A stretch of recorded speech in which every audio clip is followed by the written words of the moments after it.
All right. Okay. All right, guys. So today, as I told you last time, we're going to have a different kind of talk.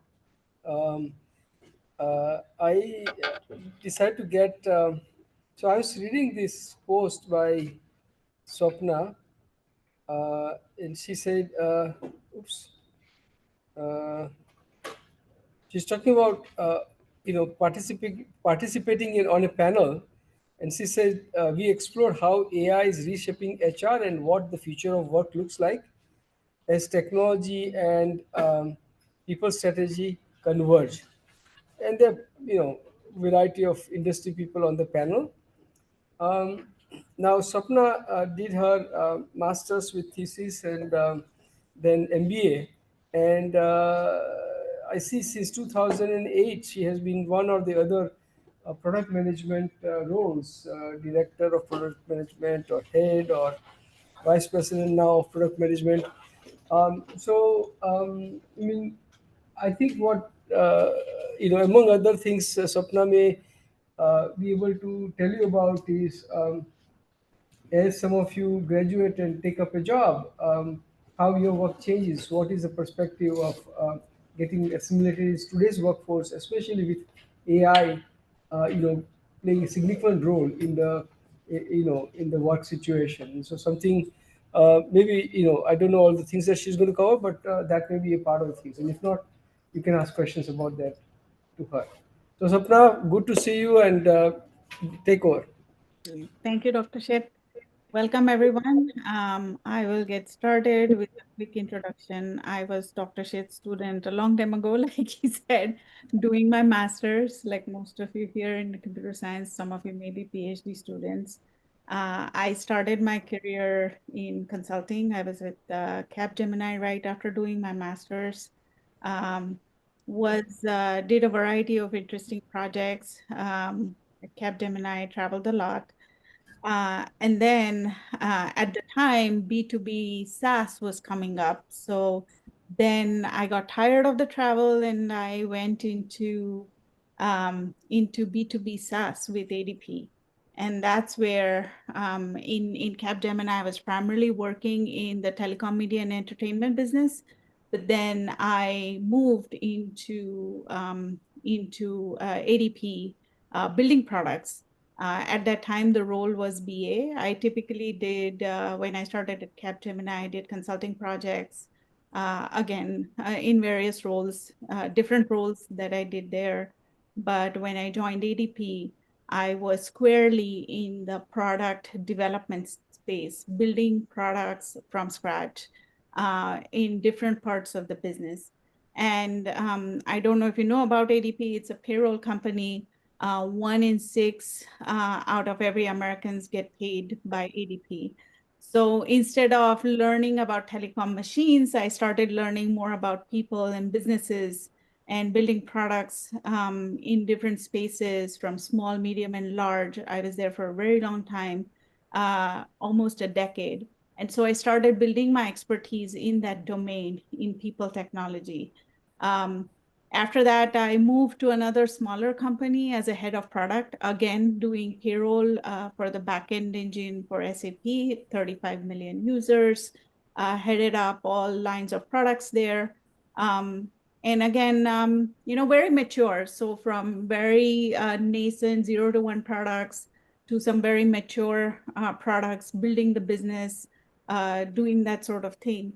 And then I had an opportunity to go and work in Amazon, where again, I jumped into building products for 0 to 1 spaces for talent management. I was there for building products for worldwide operations, so building products for fulfillment centers across all of Amazon, launched products in launched that product in very short time frame in lots of countries and in all the fulfillment centers of Amazon. So great experience there. And then I've been in a lot of these mature companies and I thought, okay, I haven't done a lot of startup in my career. Maybe I should go and do that. And so an opportunity came for this company that I currently work for. It is called Core AI. to really take whatever I've learned in people, processes, and technology and apply it into the world of AI. They were looking for someone to build out the employee experience space. So at core.ai, I lead, I'm the VP of product management for solutions in the employee experience space. So that's how my background, I've now sort of this has become my domain in people technology. But also applying over the years whatever I've learned, whether in academia or whether in businesses, through my MBA. That was the other path I took. And so I didn't go into the traditional research academia path, but squarely use everything that I've learned, over the years. And it has taken me full circle where I come back to search, I come back to workflow, some of Dr. Shade's favorite topics, and the problems themselves have not changed. And I'm going to talk about that today in this people technology domain. Please feel free to stop me at any time if you have questions, or we can take questions at the end. It's a fairly long session, so if I might skip some slides, but if you have questions, you can either raise your hand or we can take questions at the end, however you want to do it. So pretty open, very informed discussion. And I hope to give you some perspective on what I'm seeing in the market today with agentic AI, where the market is going, and what you all as students, should be thinking of as you graduate and as you're going into this very highly competitive and changing market. I'll ask one question ahead of time. See if you can talk about it. So you are part of. I guess you are aware of the work in the workflow area, business process management workflow, long time ago, right? And now agentic workflow and agents are coming up. Fundamentally, so anytime during your talk or at the end, you can give your take on what remains the same, what really changes, kind of Yes, thing. Yeah, thanks. I will. All right, so I'm going to, this is kind of the theme of my talk, like, how we're evolving from search to AI agents, and that's exactly what I thought, Dr. Shet. How the problems kind of remain largely the same, but how the technology has evolved over the years, and especially in the last 2 years. So I'll just give a quick introduction of where I am and what is Core AI. It's not a startup anymore, but it's what you would say a startup-ish because it's been in the market for a long time. It is a unicorn, a large product and engineering team with 1,000 global employees. Primarily, it has been in this space for a really long time, where the main offering was in the service space or the customer experience space. There are some very large deployments that Core AI has over the world, especially in the banking healthcare space with Citibank, with Cigna, and others. The main business is really about building virtual assistants, even before they were even a thing 10 years ago. And at that time, you had technologies like NLP and so on and so forth. There are three primary offerings that the company offers. One is for service, as I was talking about, which is for customer experience. One is for work, which I lead, which is for the employee experience. And one is for process, which is where the process automation comes into play. This is a fairly new offering, but this is where the entire world is going. And again, as I was talking about, some really large and marquee customers in this space, Fortune 500, Fortune 100 customers in different verticals, financial services, healthcare, telecom, and consumer. And so I work with a lot of these B2B enterprises, very interesting work. Every day is something new and varied. And I get to see how organizations are using these technologies and deeply embedding it within their businesses. So Core AI has been a leader. It was recently named a leader in the Magic Quadrant for conversational AI platforms, even surpassing Google's. It's a leader in AI engineering. It's also a leader in Gen AI productivity and knowledge management apps. So So a lot of recognition from analysts in the market. So just as I said, like, you know, I'm leading this specific vertical in, you know, and some of the modules I lead are really, you know, the product line. This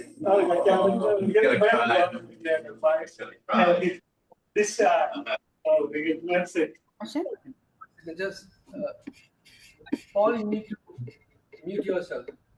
Yeah. Go ahead. Sorry. No worries. Yeah, so so really the work offering, you know, I lead specific product lines in this space. They are with IT, HR, and recruiting, since that's my product background. But those are some of the offerings I lead. So again, I just want to give a quick overview of where is this agentic AI market going. It's really proliferated in the 2 years, a lot of buzzword, you know, but you will see between this 2020 and 2026, when the first kind of chat GPT came around, you know, in the LLM era. And now really last year, we started seeing this introduction of agentic apps. And we are slowly seeing this, this, you know, curve, the S curve, if you see, of innovation, where the first sort of autonomous agents are coming in. But really, people are still in that space, but that's where the curve is projected to explode in just a few years from now. There are still customers who are exploring agentic systems, but the market is supposed to be huge, right? Like $1.3 trillion just in this space. So it's a great market. You will see a lot of, you know, AI is hot in this space. Again, people say it's in a bubble, but there is just a lot of interest and opportunity out there. So I don't know if you've seen some of these charts. These are from Gartner, but you know, a lot of organizations will have integrated Gen AI into their daily operations. You know, again, the number kind of keeps increasing, increasing as a whole. Even though the number keeps increasing, you might have seen, this is the other report, but you might have seen another report which has come in from MIT, where, you know, they have said that 90% of those projects actually fail, the Gen AI projects. And so while you see a lot of noise in the market, a lot of companies are still in the very early exploratory stages. And you know, to prove ROI, that's where a lot of these projects are actually failing, because they are not able to prove the ROI that has come in. It's in the innovation experimentation stage. That's what we like to call it. Some companies who have bridged that gap are successfully able to show those ROIs. And I have been a part of those projects as well, where it has gone really successful. And this is kind of what I was talking about. Even though everybody is experimenting, you know, it's really at a nascent stage. We are at this emerging stage, and there are very few who are at this future build stage, because agentic AI itself is very new, and people are still in that middle layer where they're still experimenting and trying to scale and actually getting it into production. So you'll see a lot of pilots that people are doing, but actually scaling it into production, there have been, you know, you can see some of them have gone into production, but a lot of people are really actually experimenting with agentic AI. They have gone into production with what I call as, I'll go through this in a bit, semi-deterministic flows. But going live with agentic AI, it's still in its extremely nascent stage. And so what are some of the adoption challenges that we are seeing with enterprises? One is those implementations, right? Like, even though, you know, we see a lot of focus on some of these projects, it comes from the CEO, CIO level, but the implementations themselves are very resource intensive. The data integration needs are very high. People want to move fast, but they're also very cautious, because the governance pieces of it and the security pieces of it, one wrong move can destroy your entire reputation. And orchestration as a whole is relatively fairly new. And so people are still experimenting with orchestration and how do I go from this very safe, predictable automation to now actually going to something like an autonomous flow and automation? And how do I even govern it? So those are some of the challenges. And here are some of the quotes that you will see from customers, right? Like, is this technology even mature to deal with mission critical use cases? Can I, how do I even incorporate some of these new techniques? Even if I adopt this, am I adopting something that is going to be obsolete in the next 6 months? Because this space is evolving so heavily. And how effectively can we customize? Am I getting locked into something from a specific vendor? Everybody's pitching everything. How do I make sense of it?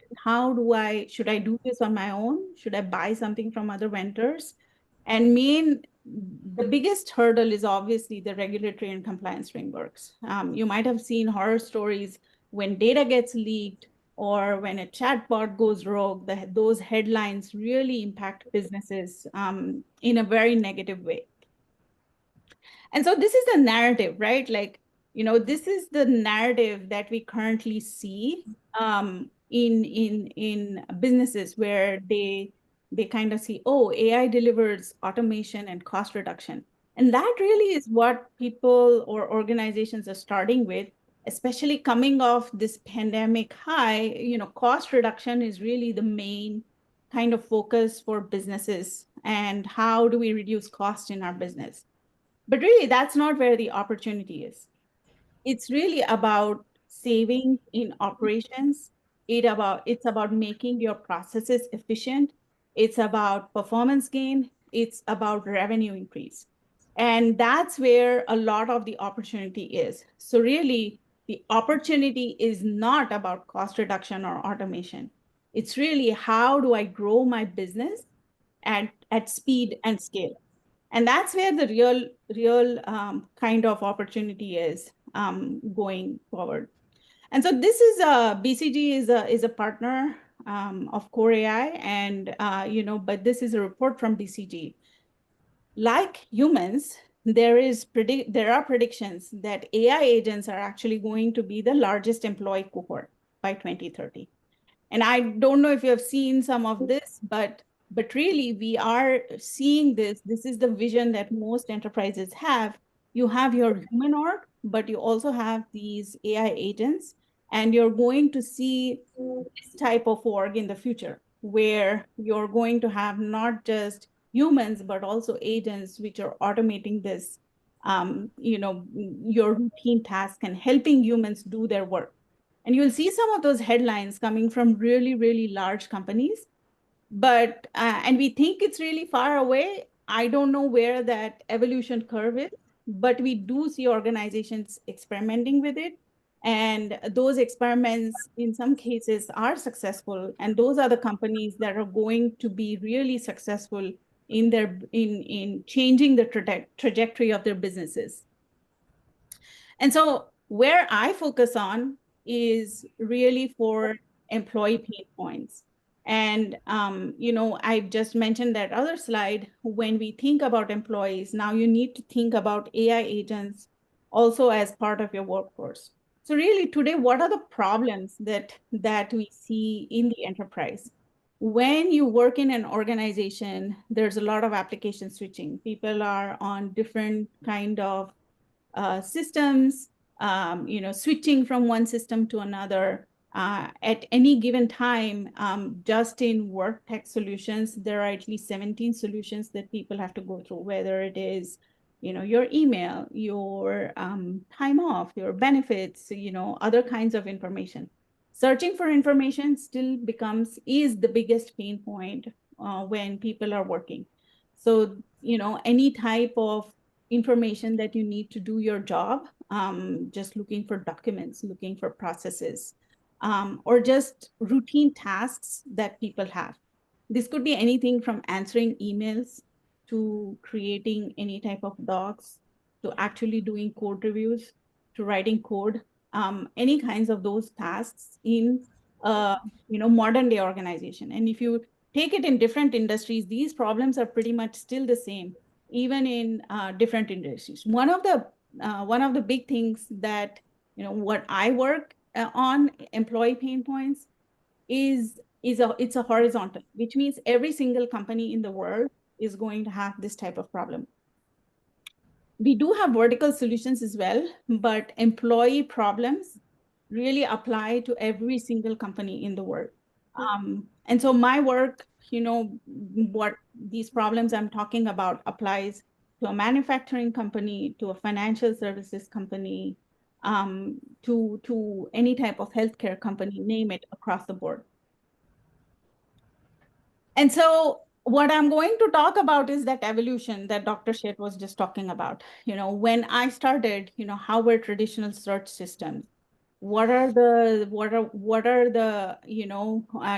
we move from traditional search systems? What were the next things, in the market that were hot during this last decade was really ML, traditional ML, and predictive analytics. And I worked on a lot of those as well. But now where we're seeing is, moving into semantic search and RAG. Obviously, we had a lot of those when I did my master's, but really, how information retrieval has changed over time. And then to now, where we are moving into intelligent agents and autonomous decision making. And then I do want to talk about what are some of the real world applications and what's next for CS students or researchers, going forward. So as I was saying, right, like, we had, if you went into any organization, typically there was an intranet. Most organizations have this today, an intranet, or a document repository. Typically it is SharePoint. We have Google Drive. Depends on what kind of information retrieval system you have. But that's where a lot of the knowledge is stored for an organization. And typically in the days when we used to have these intranets, the search was really keyword based, right? Like you typed in something, you got something ranked, and then you yourself, you really had to know what you were looking for.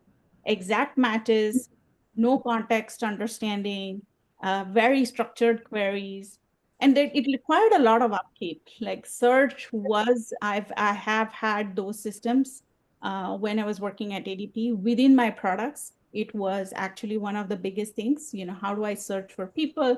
How do I search for information? And really, those were some of the techniques that were used by architects. But it required a lot of upkeep, and and constant system updates that were needed for these traditional search systems.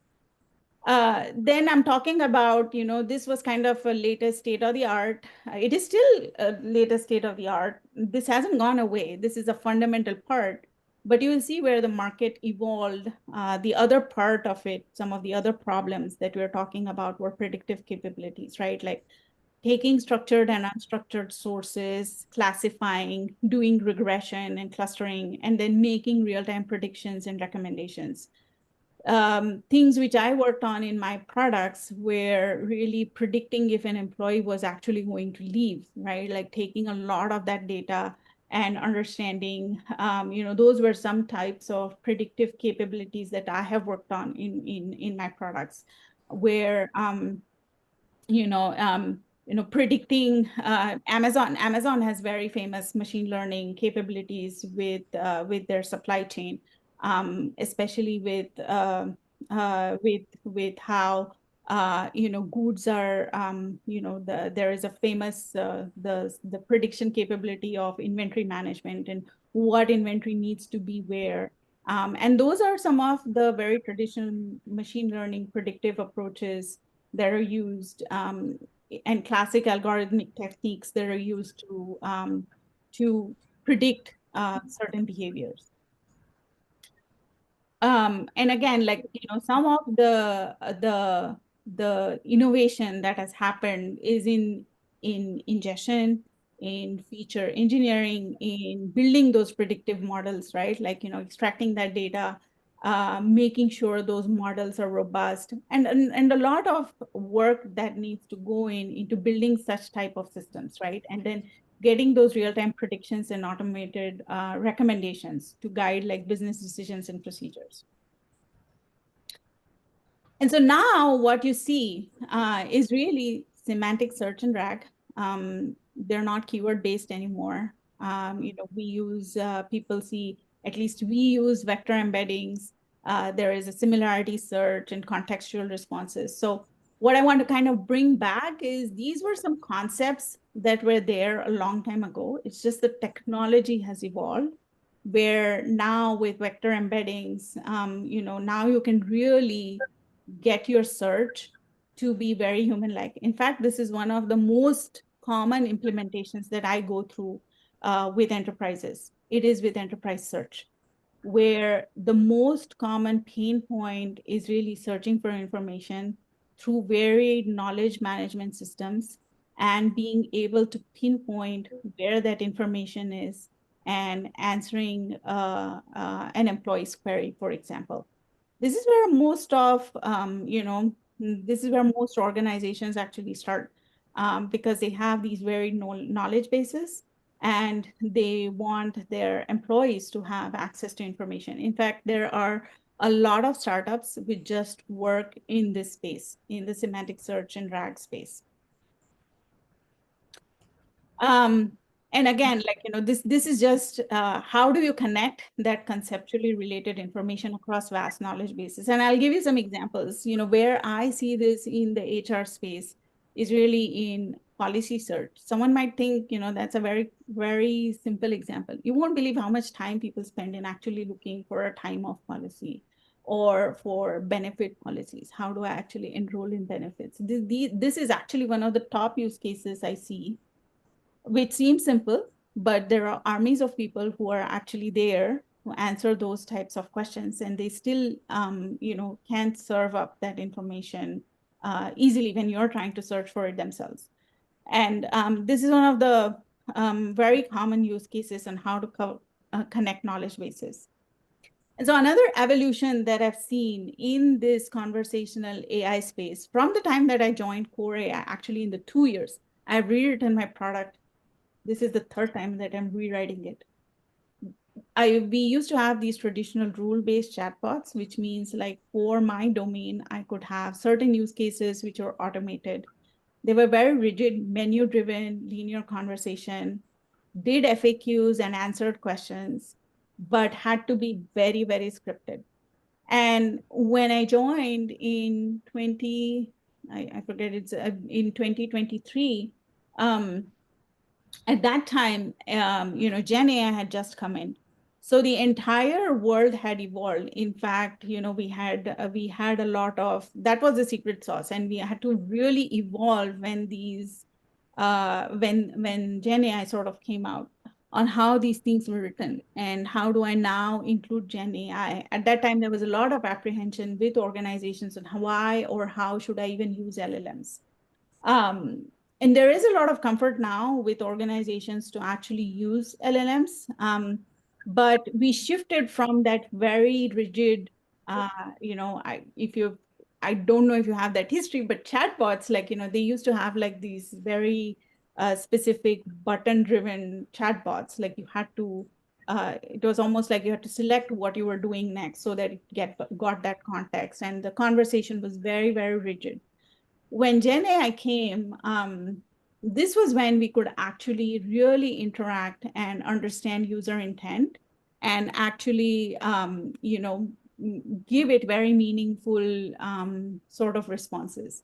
So where I work with organizations, someone who's applying for, let's say, bereavement leave, right? Like, it has to be sensitive enough to understand that this is a bereavement leave and that, something bad has happened. And so the bot needs to answer very effectively for that particular scenario. Those are called as moments that matter. And these matter in businesses. When someone is calling in for a loan, it cannot be very scripted. there has to be some empathetic responses because you're talking to a human.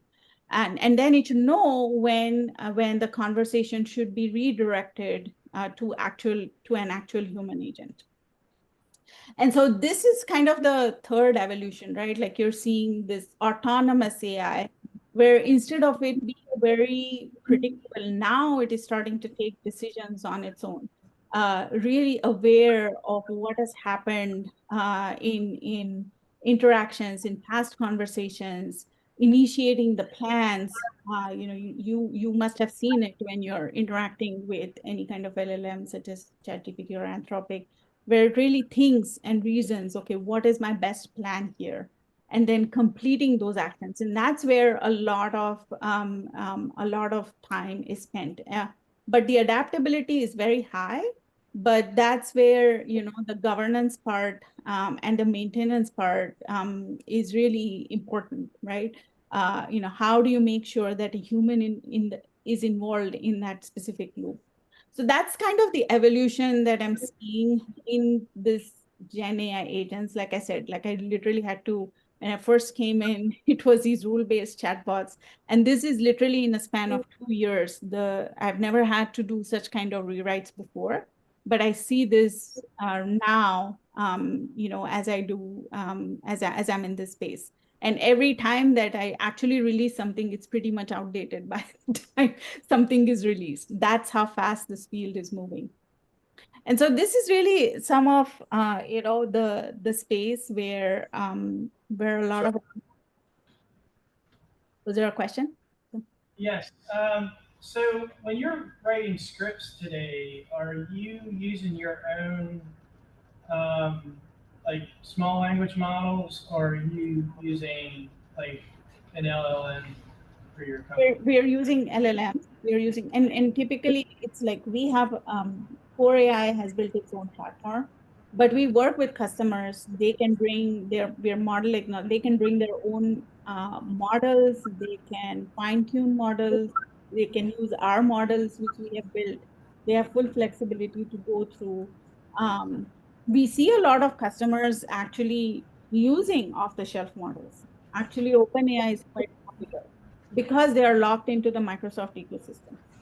Okay. So, so then a customer would use an LLM for the front end or the UI, and then you have a mix of proprietary and third party tools. Yes, they don't have, like, they can use Teams, for example, in the channel. What this is showing, right? Like this is your Teams or Slack, whatever channel you use for collaboration. The outermost circle shows the life cycle, right? Like which is coming in from recruiting, onboarding, integrating, and developing. This is showing the other circle is showing HR, IT, finance, and procurement, and the outermost circle is showing the systems, right? And so the innermost circle is showing core AI. So this is really a chatbot or virtual assistant. It is a digital assistant, just like I can show you a demo if you're interested. It is a digital assistant just like your chat GPT interface, but it can also live within Teams. Like it's you have an SDK and it can be deployed within Teams, or it can be deployed within Slack. And we also have a voice channel. So build once, deploy anywhere model. Um, but customers, they typically come to us and they get this platform on which they build using either their model. We give a whole slew of tools for them to build on top of our platform, and then they can deploy it on the channel of their choice.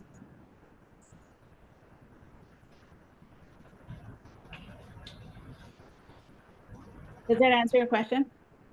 Yeah, I think so. I think last week we were talking about integrating with like third-party wiki databases for medical information. Can you do that too? Like if Yeah. I had a customer care database in Media Wiki, you can integrate with that? Yep. Yep. You can integrate with that, provided there is an API. Okay. So this is kind of the space where I live in, right? This is the employee experience space, with recruiting, onboarding, HR, uh, talent, and IT. Those are, and I have 3 different offerings for each one of those, with recruiting, HR, and onboarding. And these are different agents. And what I have is a platform on which, I have built these agentic apps for these specific domains. So these are different agents that are there within a specific domain, if you will.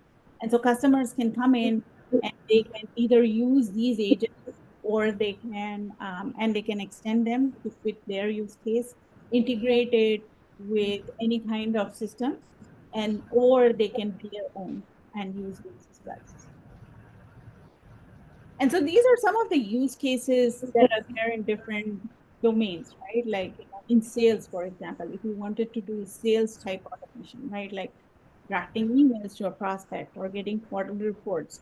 And you might say, like, you have this in LLMs, but really, uh, actually enterprises don't allow you to use this outside your system. And so while they are available, they are not actually governed or allowed to be used in an enterprise environment.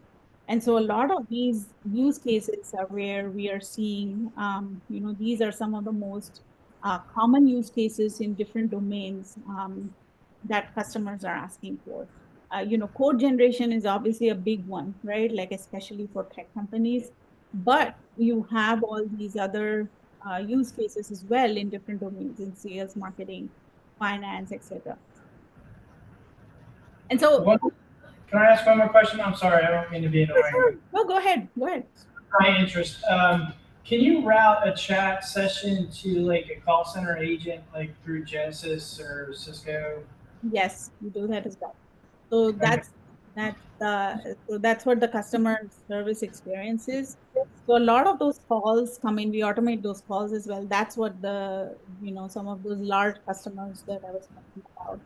Citibank actually has their entire call center. I forget the numbers, billion interactions going through on our platform for voice. We do both voice and digital in that space. But really, if you were to study enterprise AI and where are the opportunities and challenges and what you should be looking at in general, you obviously have your hyperscalers, right? Like, you have your cloud providers, AWS, Google, Microsoft, right? And just, what are they doing in some of these areas, and what products and, things they do have some limitations, and obviously every single vendor out there wants to limit flexibility. They are governing external agents. This is a very emerging area about governing external agents or models. You have your existing vendors which have their ecosystems in place, such as a Salesforce. You will see ServiceNow, you will see HubSpot. These are big ones that I see in this space, in CRM automation or in IT automation. And each one of them is trying to become everything for organizations. And then you have these open source frameworks, right? Like, which are LangChain, N8, and QAI. And then you have the traditional RPF players, right? This is where your workflow automation comes in. This is actually the biggest area of disruption right now, where the entire process automation is being disrupted. You will see in most of these companies have had to evolve, to use, where you had your traditional process automation, and now using LLMs, how do they evolve? So as students, right, like, it's important for you to actually go in and see what are all these players doing. What are some of the announcements which are coming from one? But again, like, if you go through the stack, right, like, at the LLM layer, at the cloud layer, at the ecosystem layer that organizations use. And then you can do this using open source framework and study, how are these ecosystems actually working and what's happening out in the market.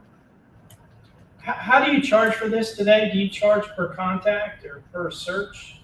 We charge today by, so there are different offerings.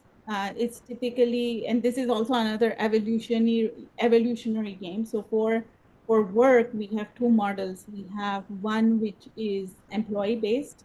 The second, now we are moving to agent runs. You know, how are agents running and how they're being, we used to, on the service side, we counted by sessions, how many sessions are being counted for voice.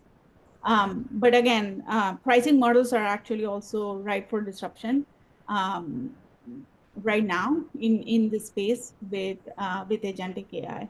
But really, agent runs, it's a mix of both.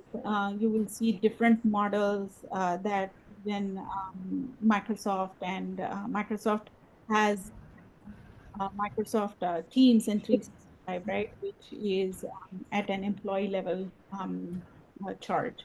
But when you get into some of the more complex automations, they are charging by runs.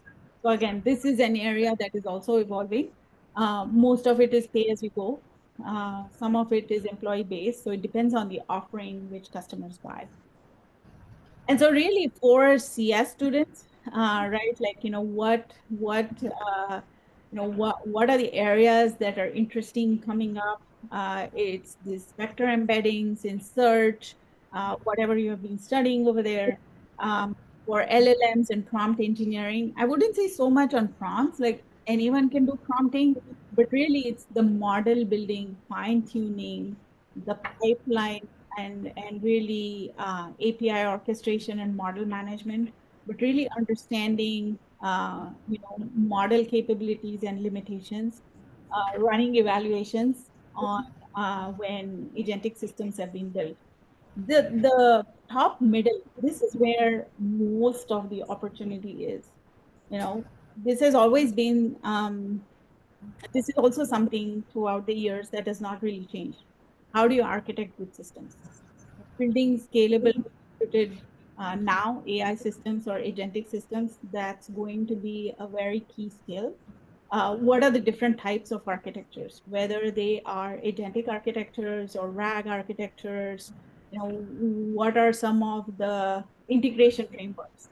And again, I wouldn't, although the world is evolving uh, at a breakneck speed, but enterprises are slow to evolve. They have all these big monolith systems that you have to integrate. And so your basic API design, consumption, legacy system integration patterns, they are also very, very important to know. And then the fourth one in the middle is about AI ethics and governance. But how do you actually ensure um, that security and governance and AI ethics about bias mitigation strategies, and if that's an area that interests you about compliance and audit trail, because like humans, AI agents also will need to be governed and be able to have proper guardrails in place. So that is also an area that is sort of very burgeoning. But if you are interested in this space, you really pretty much have to know all of it, for you to be effective. But you could hone in on specific space. And so again, like, just frameworks that you could explore if you are building like anything. I see a lot of people experimenting with a lot of open source frameworks because you might not have access to enterprise systems. But like I said, some good ones to start are with the hyperscalers. There are a lot of free credits and things, and building your own sort of project portfolio, building agents. Some of the very common agents I see, in fact, you won't believe that enterprises have, is really responding to emails, like going through and doing a simple process automation. Like in sales, for example, one of the things we're looking at is what is the day in the life of a salesperson? What do they do every day? Which systems they go through? How can I build a workflow for salespeople, for example, that makes their lives easier? So you could experiment with something like that on your own. This is how I spend my day. How do I maybe create some type of agent that is going to automate some of these processes? Um, so I would suggest that as students, you contribute to some open source projects. I'm sure you're already doing that. Go to some of these meetups, but kind of build your portfolio. This is the other thing which I want to advise when I hire people as well. I look for that initiative. What is it's a very, very competitive market, especially for new graduates, and you need to be able to differentiate yourself. And so you have to have that portfolio of projects, whether it is research papers, whether it is projects, whether it is something, it doesn't need to be very, uh, very comprehensive, but something really simple, but using something that is available open source. Um, Trying out the different. One of the biggest areas which I'm seeing in this enterprise integration is agents talking to other agents. This is where again enterprise integration is evolving. Architectures such as MCPs or A2A. That's where a lot of opportunity is. So if you can build something and show, okay, I can connect to these different, you just asked me if you can connect to a database. I'm sure you could find something where you have those A2A agents explored, exposed, and you can try building that. HubSpot is an enterprise system. I don't know if there are free accounts or something, but they have things which have been exposed to MCP A2A. So those are some good skills or project ideas that you can build.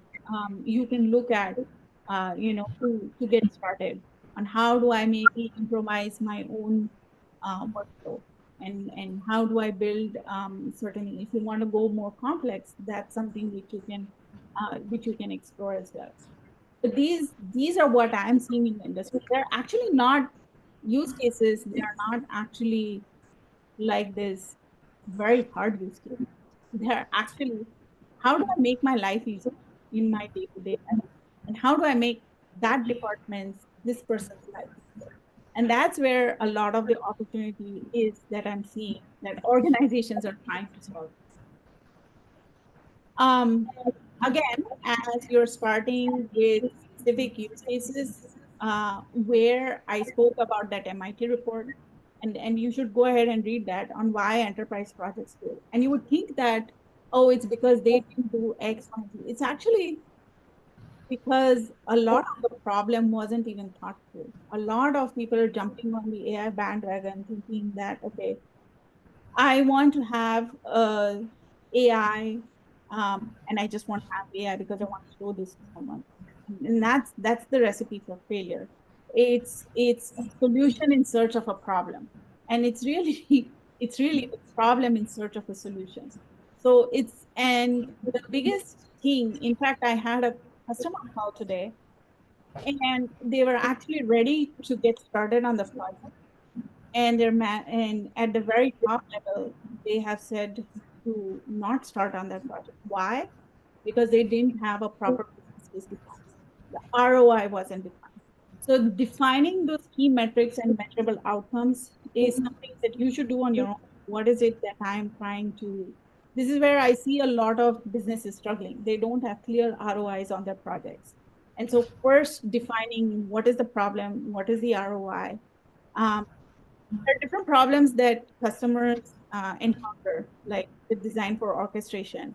Even if a project goes through some of the things where I've seen customers struggle, like I've encountered all of them: hallucinations, latency, and this is some of the biggest issue with orchestrated systems, because now you're doing all this orchestration, the model costs are going to be high, your latency is going to be high. So how do you actually design? This is where the well architected systems come into play, because how do I make sure that the systems I'm designing don't have that kind of latency, because the user experience isn't going to be enough. So a focus on user experience, and even if you get your pilot scale, okay, now I have to roll this out to like my entire org. So think about 30,000, 100,000 employees that you're going to roll this out. So your cost matter, your latency matter, and your scalability matter. And so really where I'm seeing like engineers who can take that into account, not just from a very solid engineering mindset, but also from this product mindset, about, what are the technical capabilities, and what are the human limitations, and what are the system limitations. Um, that's where I see is the greatest opportunities for engineers moving forward. And so here are some problems, right? Like that that are emerging. Like these are emerging patterns in agentic systems, right? Like this is so new. How will these how are these systems going to change software architectures and design principles? How, what are the ethical implications of autonomous AI, right? Like, first of all, I don't think organizations are very ready yet to go even half autonomous or meaningful at that autonomy layer. But there are opportunities today. And what are, again, the interoperability between different platforms? How do I get data ready? How do I make sure, yeah, which are the systems that I even need to interact with? And how do I design this so that it is secure? Um, it is secure for enterprises to use in the workplace. But again, you are working on something very new and key. But this is the biggest area of opportunity about how AI is integrating into human work. You are going to be designing these systems that are going to be more helpful rather than harmful. And again, it's a big, where a lot of chatter is about how do we do this responsibly, right? That you are trying to augment humans versus actually replacing humans. We are not there yet. Don't worry. We are nowhere near that. We are at a very nascent stages of the organizations.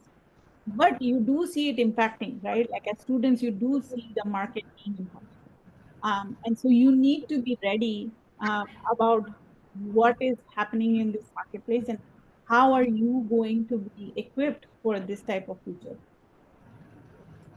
And again, these are some design considerations, right? Like ethical design, fairness, and very, very near and dear to my heart, right? Like bias-free, transparency, privacy and security, and human oversight. Like we underestimate some of these design principles. They seem very common, but they are some of the building blocks that we all need to think of.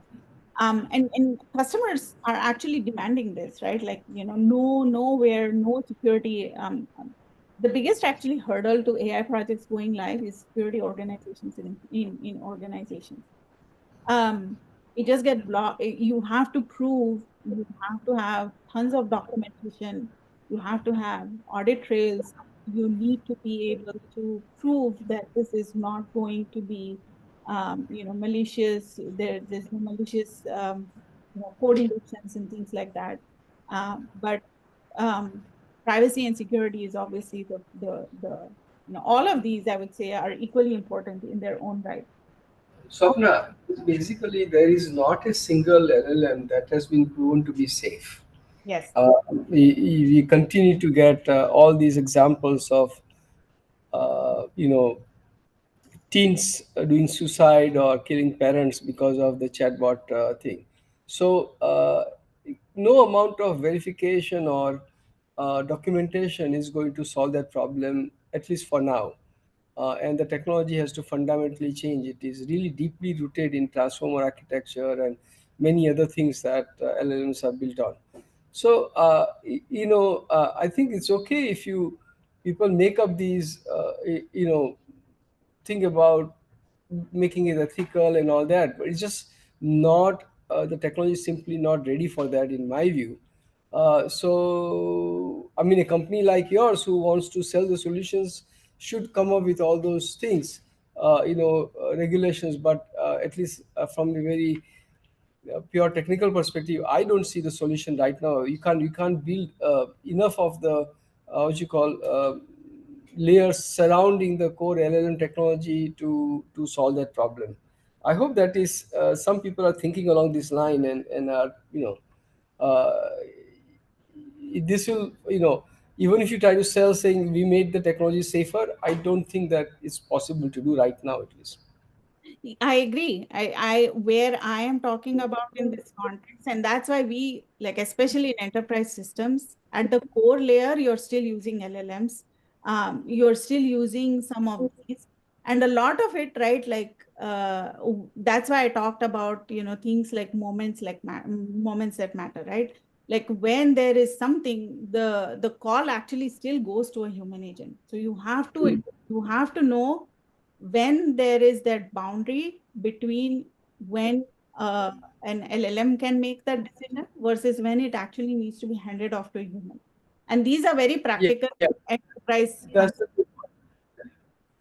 Yeah, if you can reliably decide when to involve human, that seems like a good solution right now.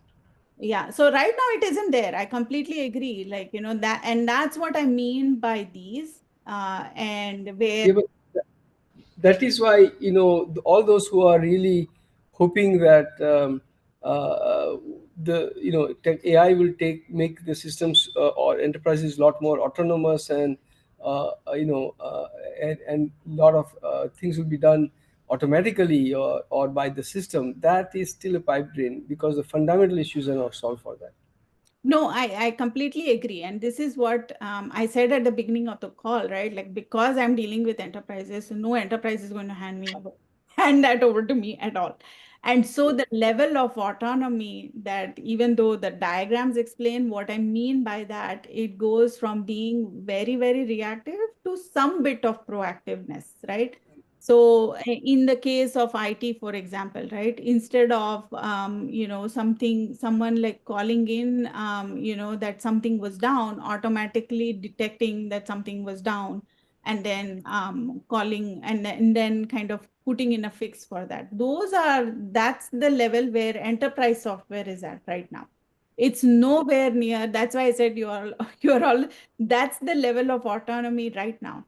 But there is a lot of potential for it to become quite autonomous in the future. But there is still right now the human in the loop element, the transition elements. That's where the enterprise systems are currently. And what I'm talking about is not in that big model space. My experience is really in the enterprise space, and enterprises are so not ready to go anywhere near that autonomous vision that people paint in the world of AI right now.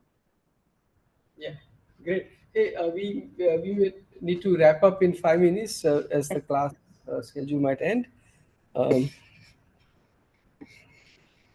Sure. Are there any questions? This was the last slide, by the way. oh, fantastic!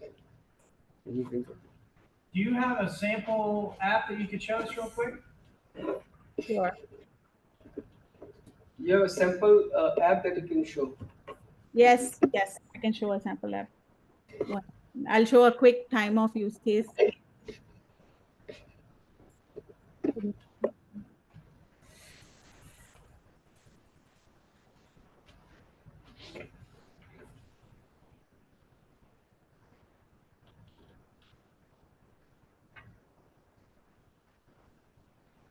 Bringing that up. 1 second.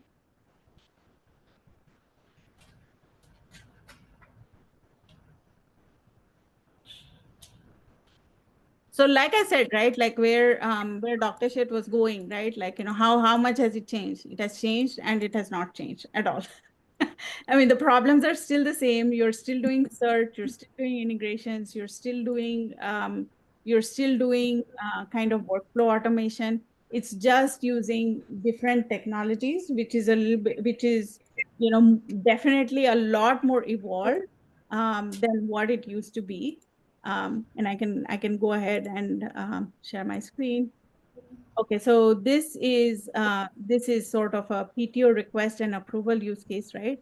So this is something where uh, if you were in an enterprise world, you would have to go to a system such as a Workday or an ADP to actually go ahead and put in your PTO balance. It's a big transaction. You have to first go find out how much PTO you have left in a year, how much you can ask, and then you have to remember which system do I need to go to, and how do I actually request a PTO balance.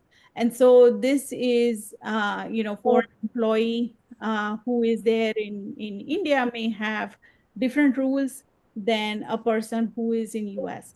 So this seems like a simple transaction, but it can actually you can actually do search. This is showing the employee side of it, but then there is the manager side of it, which is okay. What is my team's PTO calendar, for example, in June, for example, and then it'll go and call those systems. So this is one simple transaction, but you could have many transactions in which you are doing search, you are doing, and so what you're seeing here, it's doing the orchestration. If I'm asking for a PTO calendar, then it is calling that specific agent and it is calling that specific system. And then it is actually generating and doing that transaction for that employee. So this is one simple use case. So on the agentic side, how they're built, I will walk through that also in a minute.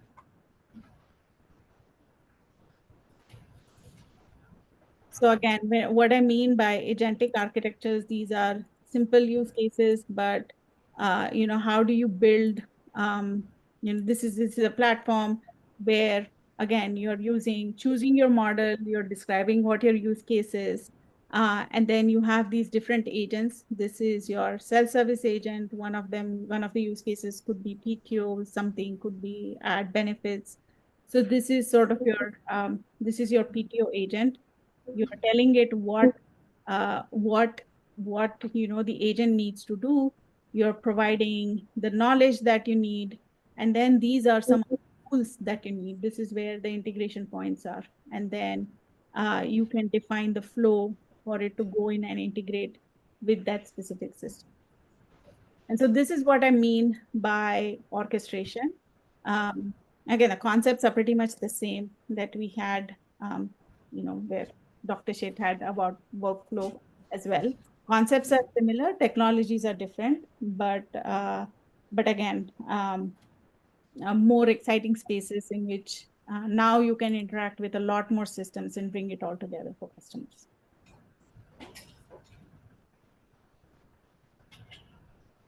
Yeah, the inflection point is very different system to system.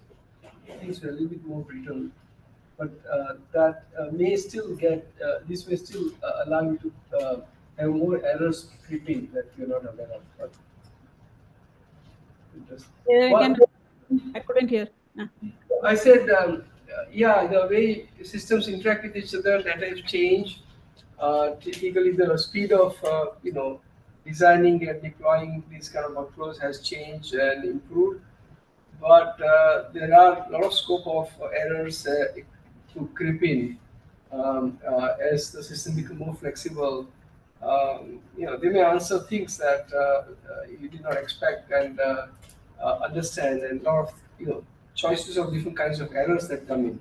But anyway, very interesting. So, guys, I hope you guys got a good lay of land, at least from a very practical perspective. Now, even if you are not necessarily in this particular technology space, it's still very important to keep an eye on how your suppose you happen to want to work on security and not uh, language model kind of thing. Nevertheless, you need to still understand how your space is changing. The other comment I will make is that in many cases, uh, the employers are demanding more AI expertise, even if there is nothing, your domain is not expertise, not AI. So I'll give you a concrete example. We have a smart manufacturing project with McNair Aerospace and the Department of Mechanical Engineering. And when the graduate from mechanical engineering was in market, it was his ability to apply or utilize AI in mechanical engineering problem solving that gave him the uh, leg up to get a job. And in that sense, you may be not really working in AI, but your job, maybe utilizing AI to some level, and that to that level you need to pay attention and do these things also. Okay. Well, any other questions? Could you provide some links to your? I'm interested in the business process workflows, like how you build queues and route to agents.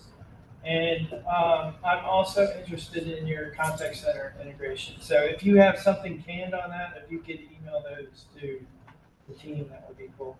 Would it be on your website, core.ai? Yes, it would be. Yes. Okay, all right. Yeah. Website, core.ai. Yes. All right. Thank you very much. It was so wonderful. And hope to see you in Atlanta sometime. Or if you Yes. are up here in, if you go to Charleston, then you should stop by here. Yes. Yeah. Sure, Yeah. Doctor. Let me know when you're here next. Yeah. Okay. Bye bye. Bye. Thank you all. Bye.